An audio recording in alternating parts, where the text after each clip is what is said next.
Preview. President Trump's new campaign trip to Arizona next week has state Republicans speculating that he is going to endorse a primary challenger to Sen. Jeff Flake. Mr. Trump is leaning towards endorsing Arizona Treasurer Jeff DeWitt, state Republican sources told The Washington Times, in a move that could help crystallize the race. Mr. DeWitt, who was chairman of the Mr. Trump's 2016 presidential campaign in Arizona, has been eyeing the race but has not yet announced his candidacy.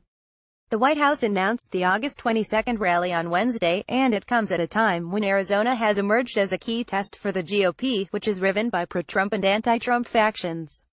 Later on Wednesday, though, Phoenix Mayor Greg Stanton called on Mr. Trump to postpone the event, saying it was too soon after a violent white nationalist rally in Virginia. "I am disappointed that President Trump has chosen to hold a campaign rally as our nation is still healing from the tragic events in Charlottesville," Mr. Stanton said in a statement on Twitter.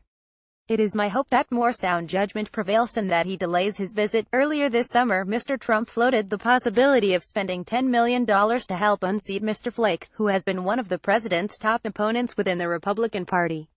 The senator opposed Mr. Trump's candidacy and has emerged as a leading GOP critic on Capitol Hill. Mr. Flake recently penned a book, Conscience of a Conservative, a rejection of destructive politics and a return to principle, that warned Mr. Trump's brand of populism threatened to destroy the conservative movement and the Republican Party. Endorsing Mr. DeWitt would deliver a painful blow to former state Sen. Kelly Ward, who is currently the only declared GOP challenger to Mr. Flake. She ran unsuccessfully last year in the primary against Arizona Sen. John McCain, another of Mr. Trump's foes in the GOP. Mrs.